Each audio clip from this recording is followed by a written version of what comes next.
And we're here with Conor Ryan. Conor, what is up? Nothing much, man. What's going on with you? Nothing much with me either. How was your Thanksgiving?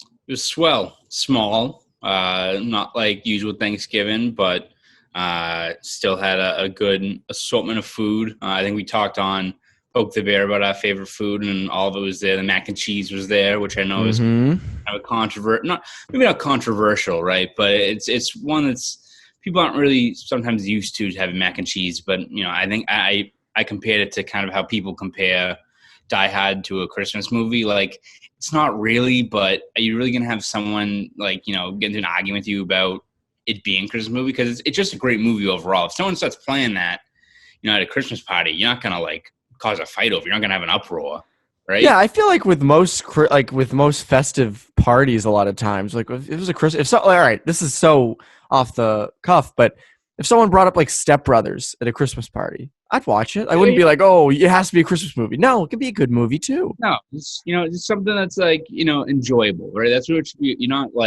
you're not playing like Saving Private Ryan or something to exactly set the tone at a holiday party, but playing 1917 at a Christmas party. Yeah, exactly. Yeah, I don't think you can kind of go wrong with a movie like that at a holiday party. So, same as you can't really go wrong with mac and cheese at Thanksgiving. So I had. What's funny is I can find you someone, because if you remember, I was kind of with you on this. Mac and cheese does make sense among everything, but after we were all eating, my mom said to us, do you guys know of anyone who eats mac and cheese with Thanksgiving? I saw this on Facebook and I couldn't believe it. I'd never heard of that. And I was like, yeah, I know a ton of people who do mac and cheese. And my sister was like, yeah, a ton of my friends do mac and cheese. And she's like, well, I've just never done mac and cheese. I don't think that makes any sense. So I did find someone who was kind of like, what the hell? So might be that old school kind of generation of no mac and cheese. It doesn't make sense. And in some ways, I guess it doesn't, but a lot of people do it. So, I mean, whatever, you can eat whatever. I had a friend on Thanksgiving who had chicken parm. Who they had an Italian place cater their Thanksgiving meal. Fine, so be it. Enjoy. You do you. That's the joy of Thanksgiving. I'm just having a bunch of food, so just go with whatever works, right? Exactly. Everybody needs to be libertarian on Thanksgiving when it comes to food. You just let people eat what they want. But at any rate, there is some hockey talk to get to. No recent news. I'm not going to sit here and be like, if you stay tuned to the last minute, there's breaking news. Like, how those YouTube channels, those YouTube channels that are all clickbait, the first 30 seconds will be someone reacting oh my God, oh, whoa. And then it cuts to the intro. And then it's watch this 35-minute video to find out why the guy did that.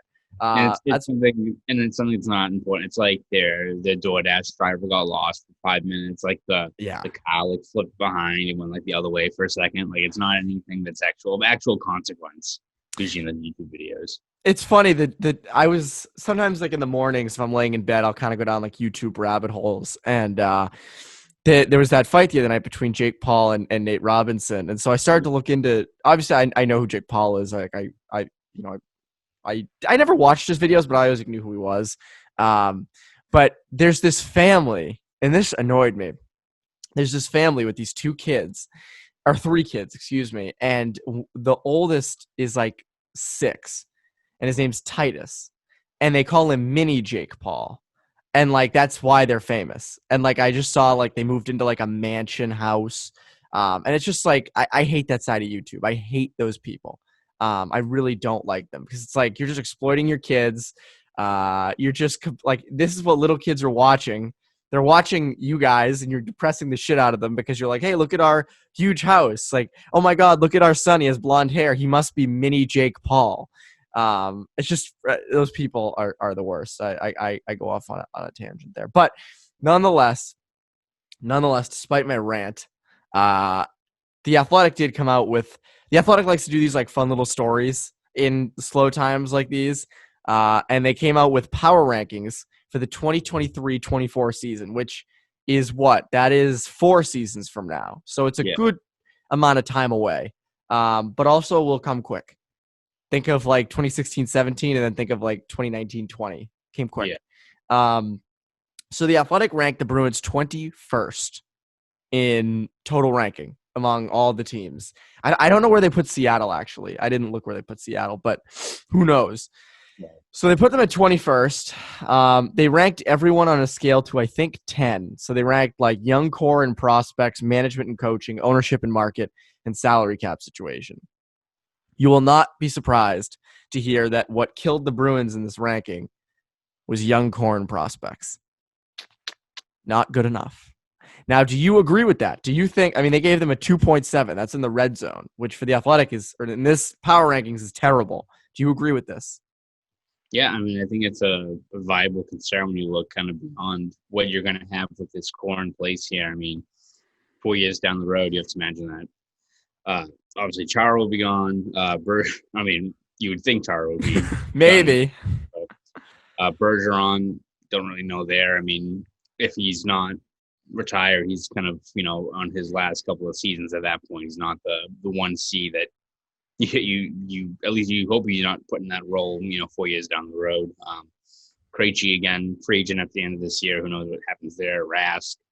The Bruins have a couple of good pieces to build, on going forward, whether it be, David Pastrnak, I think would be up for a new contract by then. So who knows how much he's getting paid and how much he is eating up that cap space going forward. But, you have Pastrnak, you have Charlie McAvoy. I mean, you've got good pieces in place. It's just, are there too many kind of deficiencies across the roster that, just kind of in terms of the sum of its parts kind of hurts this team down the road? Because, it's not like you need, well, it would be great, but if Jack Studnicka and John Beecher are your 1 and 2 down the middle for the next 10 years, that'd be great. But, you have to hit a home run with both those guys, but you also have so many other guys pan out well. I mean, is Mason Lowry a potential top 4 guy? You have to see how he's doing. You have to Kuntar.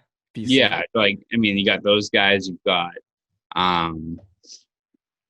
Trent Frederick. Is he like a bottom 6 kind of legitimate guy who can fit into a role there? Is Jeremy Swayman's game translate to the pros? Like you hope he does after the year he had down in Maine. So there's pieces that you look at, and if you want to project down the road, that if they hit their level of being legitimate NHL players, then you have to be somewhat encouraged, right? It's not like it's completely doom and gloom, but it's still a big ask to hope that they hit on, you need to hit on 5 or 6 guys in the span of a couple of years to at least keep this team rolling. And again, there's other ways the Bruins can kind of take advantage of kind of the financial climate they're in. I mean, you've got a whole bunch of money coming off the books next year, and who knows what happens in the coming years in terms of who else will be a free agent that they can get. I mean, you probably looked at the Bruins in 2005 after they traded Joe Thornton, and I bet if the Athletic ranking came out, you'd probably be like, holy shit, Bruins are going to be trash for the next 10 30th. years. Yeah, it was a horrible trade for Joe Thornton. Bergeron's a good young player, but their decor is a mess.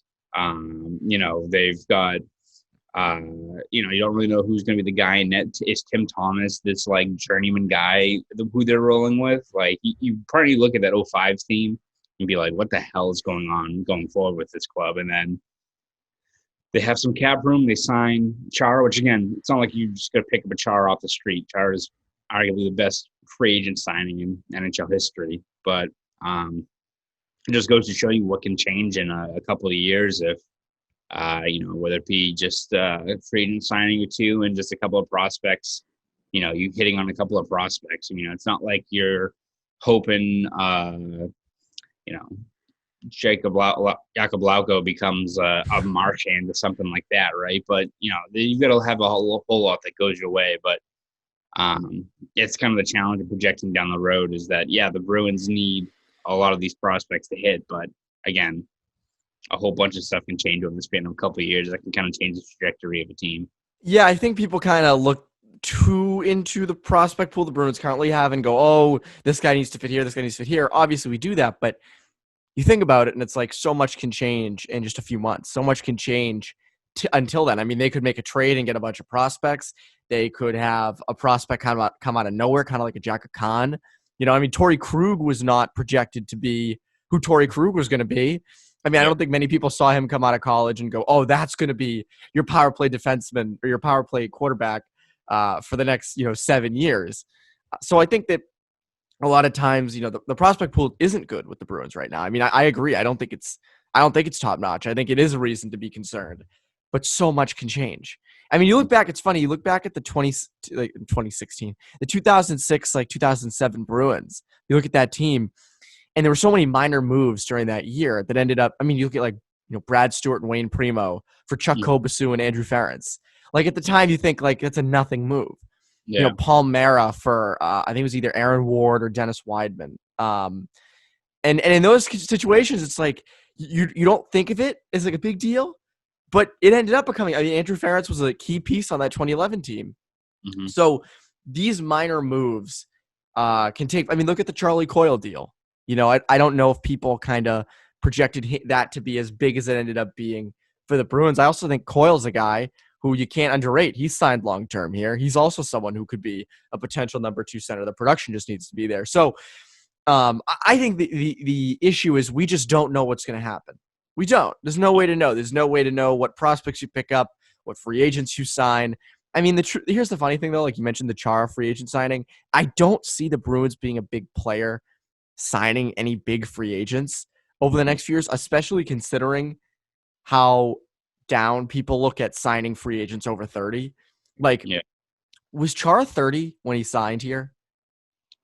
I believe he was. If he wasn't, he was like 20, 29, but I think it was 30.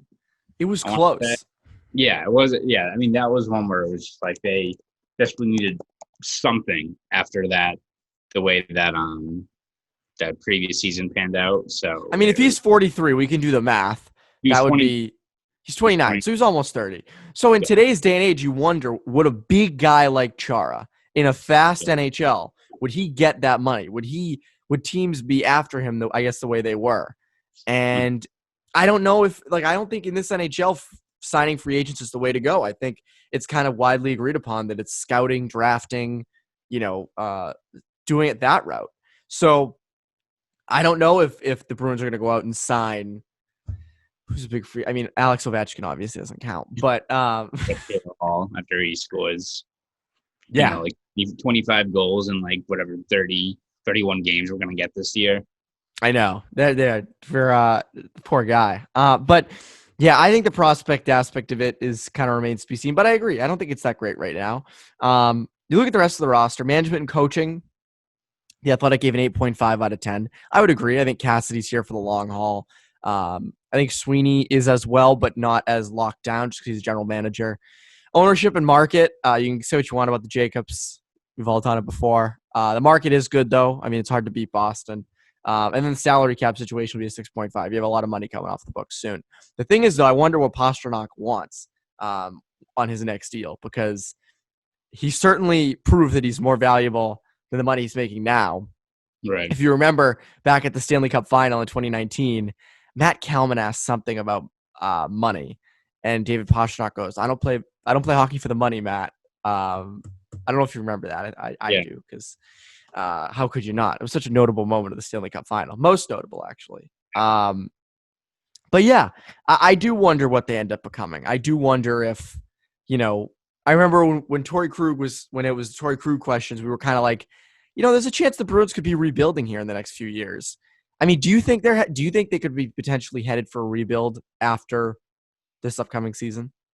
I mean, if this season doesn't pan out in terms of what their expectations are. I mean, let's say they get bounced by Toronto in the first round, like it finally happens or something like that, then you might be like, that was my prediction last year. So I'm done predicting that. So maybe that kind of forces, but I feel like, with the way some of these guys are under contract, it's not like a full blown, I'd be surprised if you get like a full blown rebuild where it's just like, all right, Krejci's gone, Rath's gone, we trade other guys and we just kind of, start Jeremy Swayman and feed him to the Wolves. I feel like it's not going to be that. It's going to be like Dan Vladar in Game 4 of the second round. I feel it's more going to be like a rebuilding on the fly, where it's you still got at least a solid core in place, and you're just adding more and more of these younger players, which I think you're kind of already seeing this year. If the roster kind of holds where it's Zaboral and Vakanainen and Clifton and Lozon, those guys fighting for minutes. I mean, it's not the most ideal situation for a team that you would expect is going all in, but that's kind of what I think you're going to see over the next couple of years. Is just more and more guys kind of just getting incorporated into the lineup while still trying to be competitive. Which, when you've got a veteran core like this crew and you got that top line, you can kind of get away with it, unlike most teams, in terms of having areas of the roster that you're kind of having an open competition for, because you're at least still going to be buoyed by having that line, produce the way it does. That power play, even without Krug, is still going to get a bunch of points. So I think you're allowed the luxury of doing that. It's just that you need some of these guys to hit, right? I mean, a lot of times these rebuilding seasons is because you have so many vacancies and so many open spots for younger players that you're trying to see who fits where, and you're kind of doing it kind of, in the middle of a season now, where you've got at least pieces in place that can kind of cover up some of those flaws as you try to see who's the best fit. It works out well that if the Bruins find out that a guy like Zaboral is a legit player, should be great for them, and they go into the 2021-22, and you don't have to really worry on the D line, on the blue line, where you've got a guy like Zaboral, then it works out great. You didn't have to waste a year just trying to go through a revolving door of defensemen in that spot. So the way the Bruins are built, I think they're allowed the luxury of doing something like that. It's just that the players they're trying out in those spots need to hit on them, right? They can't be guys that are, the tail end of the year, you still don't have anyone who's set into that role yet. It's funny. You mentioned the whole using these younger guys like Zaboral and Vakanainen and Clifton and Lozon with the already set kind of cup contending lineup. And that kind of sounds like the 2014-15 and 2015-16 Bruins in a sense. Now, obviously, the 14-15 Bruins, I felt were better than the 15-16 team, but we always kind of look at those 2 years and go, oh, those are the dark ages. But in reality, they weren't. I mean, those were 90-point teams. They were fine. They just didn't make the playoffs. But it's funny. You think about that, and that was kind of the 2 years where they rebuilt on the fly. And I do wonder if the Bruins are headed for something similar, because I don't see them just saying we're blowing the whole thing up. We're going to do a Red Wings style rebuild where we just literally put a stick of dynamite in the middle of the team and blow up the whole locker room. I don't think that's going to happen. But, again, with the turnover you're experiencing, Rask, Krejci, Bergeron, I mean, you don't know, Chara as well. You don't know what the deal is with these guys. Rask, because he wants to play beyond next year. He wants to play in Boston. Okay. But how good is he going to be in his mid-30s? What kind of deal can they sign him to? What's Krejci going to do? Krejci's always said he wants to go play in the Czech Republic to finish out his career. Is he going to do that? So you're kind of at this point where there's a lot of questions, and you really don't have all the answers. I mean, you look at it's so hard to play off history because, to go off of different history, everything's different. Mm-hmm. But the 13-14 Bruins were like the best team in hockey by a mile. I mean, they were just the best. Yeah. Obviously, they didn't win the cup or really go near it because the Canadians. But you would never have predicted the next year they'd come out and miss the playoffs. Right. I mean, granted, they lost. No, they didn't lose Lucic going into that year. They lost Riley Smith. I think that was the only thing they lost. Again, well, if you go into the 14-15, right? I mean, they lose Iginla, and they lose. And they lost Boychuk, right? That was the other. Yes, that was the trade. That was the year that they traded Boychuk for a second-round pick to begin the year. I remember that. Yes, that was a big deal. By the way, Johnny Boychuk retired. We didn't discuss that on either show last week. Shame on us. What a career for that guy. It's funny because I feel like the Islander. I saw people on Islanders Twitter being like, "Oh, he started the Johnny Rocket here," and I was like, "No, he didn't. Not at all. Not even close." Quite a few highlights here. Yes, when you really Also, shout out to Fumi for pretty much having every highlight. I saw Ty tweet this as well. Every highlight of the past 15 years in Bruins history.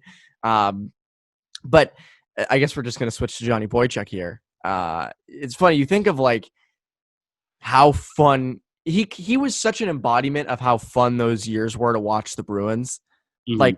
During that time, 08 to 13 or even 14, how fun those games were to watch. I mean, they were intense, they were hard hitting. I mean, they if you're you're kind of blue collar type people, those were fun teams to watch. Oh yeah, and I mean he played a big role in that, and just the career he had too. I mean he was a guy that was kind of stuck down in the AHL, never really was given a chance.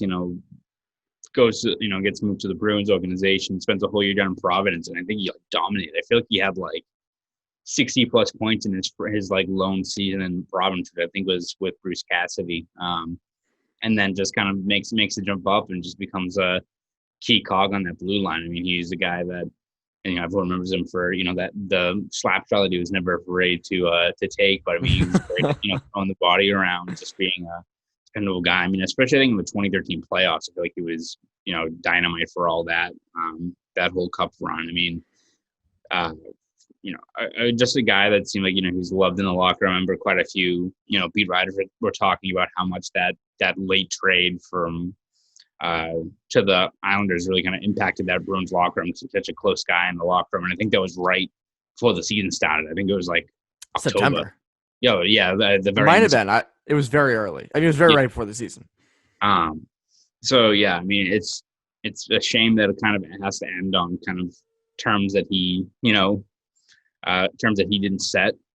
Suffering that eye injury and kind of the damage he took, where he said that even though he's able to play in the Toronto bubble, he's still got issues with peripheral vision and optic nerve damage and stuff like that. So made the right call, obviously deciding to retire and not risk it there. But it is even a guy like him, a veteran who's played a lot of years, won a cup. It's always a shame when you kind of can't dictate your terms on when you want to walk away from the game. But again, a guy who went from an AHL guy to someone who stepped up and became a key cog on quite a few great teams. So I mean, he's had an incredible career.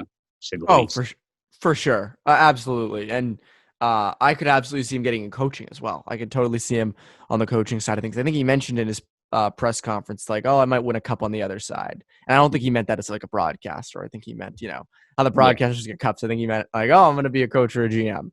So that'll be interesting to see. But yeah, Johnny Boychuk. Absolute legend around here. Hardest hits in the world. Great at the low bridge hits, the hip checks. Amazing at hip. He got Patrick Sharp really good back in 2013. And then there were so many notable hits. I mean, you just the hit on that guy from the Sabres. Oh, what was his name? I don't remember his name. But coming over the blue. Rocked him. Yeah, and he had to get off the ice.